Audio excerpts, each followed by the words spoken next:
और एक शायर उठा जिसे शायर इनकलाब अल्लामा जोश मलिहाबादी के नाम से जाना जाता है।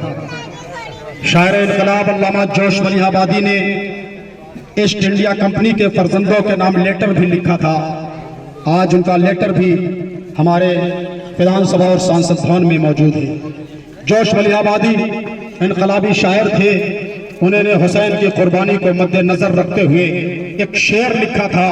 वो शेर था, इंसान को बेदार तो हो लेने दो, हर कौम पुकारेगी हमारे हैं हुसैन। ये 65 साल पहले हमारे वीर सपूतों की धरती से, हिंदुस्तान की धरती से, वो हिंदुस्तान जिसने फिरंगियों के दांत को खट्टे कर दिए, वो हिंदुस्तान जिसने आतंकवादियों के छक्के छुड़ा दिए, वो हिंदुस्तान जिसने ये पूरी दुनिया में अपनी एक पहचान बनाई कि हम वो हैं जो सर कटाना पसंद कर लेते हैं मगर हिंदुस्तानियों के सामने सर झुकाना पसंद नहीं करते। हम वो हैं कि जो अपने देश को आतंकवादियों से आजाद करा के दम लेते हैं। इसी हिंदुस्तान की धरती से बहुत सारे कवि पैदा हुए, जहां अल्लामा इकबाल जैसा शायर पैदा हुआ जिसने कहा, सारे जहां से अच्छा हिंदुस्तान हमारा, हम बुलबुलें हैं इसकी, ये गुलसिता हमारा, गोदी में खेलती हैं जिनकी हजारों नदियां, गुलशन है जिनके दम से रश्क जना हमारा।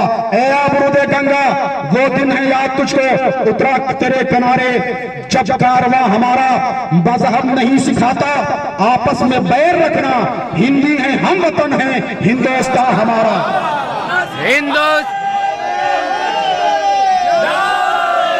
लब्बैक या हुसैन, लब्बैक या हुसैन। रविंद्रनाथ टैगोर जैसा कवि पैदा होता है जिसने हमें एक ऐसा राष्ट्रीय गान दिया जो पूरी दुनिया में हमारे हिंदुस्तान की बहादुरी, हमारे हिंदुस्तान की शजाअत, हमारे हिंदुस्तान के कल्चर, हमारे हिंदुस्तान की सभ्यता को बयान कर रहा है, जिसे हम हर आजादी के मौके पर और हम हर उस मौके पर जो हिंदुस्तान से ताल्लुक रखता है उसे पढ़ते हैं, जिसे राष्ट्रीय गान कहा जाता है। उसमें हम क्या पढ़ते हैं? यही तो कहते हैं, जनगण मन अधिनायक जय हे, भारत भाग्य विधाता, पंजाब सिंध गुजरात मराठा, दावेर उसकल बिंद। ये हमारे हिंदुस्तान का राष्ट्रीय गान है। आप जानते हैं राष्ट्रीय गान जब पढ़ा जाता है तो इंसान को किस दिशा में खड़ा होना चाहिए?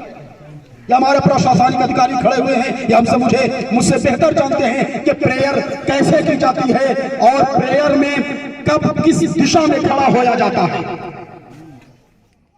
मैं आपको ये बताने नहीं आया हूं, लेकिन मैं यही बताना चाहता हूं कि 65 साल पहले हिंदुस्तान से जोश ने आवाज दी, इंसान को बेदार तो हो लेने दो, हर कौम पुकारेगी हमारे हैं हुसैन।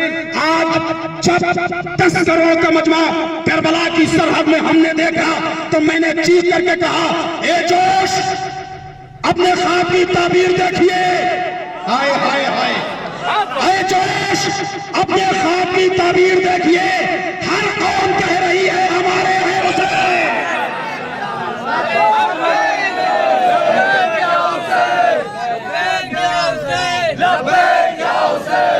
दामन वक्त में गुंजाइश नहीं है, अजान का वक्त भी करीब हो रहा है। मैं ये चाहता हूं कि अजान के पहले हमारा जुलूस अपनी आखिरी सरहद तक पहुंच जाए, क्योंकि हमें एहतराम नमाज और एहतराम अजान भी करना है। हुसैन ने तहफ़्फ़ुज़े अजान के लिए, हुसैन ने तहफ़्फ़ुज़े इंसानियत के लिए अपना सर कटाया। और मैं ये आपको बता दूं कि दुनिया का पहला आतंकवादी यज़ीद इब्न मुआविया, पहला आतंकवादी। मैं ये और तारीख पीछे लेके चलूं, आतंकवादी किसे कहते हैं? जिससे छोटे छोटे बच्चे सहम जाएं, जिससे लोग डर जाएं, जिससे लोग खौफ खा लें, वो आतंकवादी कहलाता है जो लोगों के दिलों में खौफ और दहशत डाल दे और अपने दर पर ना आने दे। जब लोग किसी से खौफ और दहशत करते हैं तो उसके दरवाजे पर नहीं जाते। आज 10 करोड़ का मजमा ये बता रहा है, हुसैन का डर नहीं है, मोहब्बत है।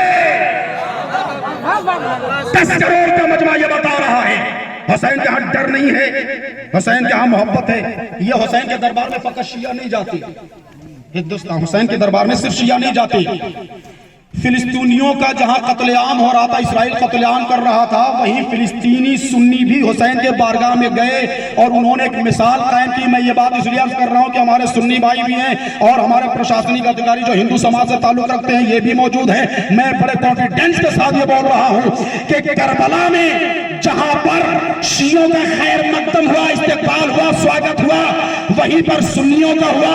जहां पर शियों की जमात लगी वहीं पर सुन्नियों की भी लगी। मामला ये था कि ये हाथ धोल के नमाज पढ़ रहे थे, वो हाथ बांध के नमाज पढ़ रहे थे। जैसे इस्तेकबाल हमारा हुआ वैसे इस्तेकबाल इनका हुआ।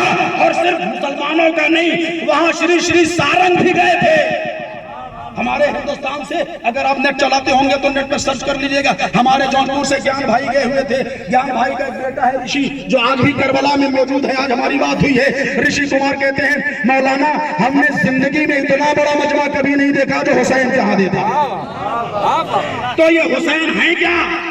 हुसैन इंसानियत के कश्ती के खेवनहार हैं। हुसैन इंसानियत के बका का नाम है। हुसैन इंसानियत के तहफ़्फ़ुज़ का नाम है। गुरु नानक ने अपने शिष्यों से कहा था कि हुसैन को मानो।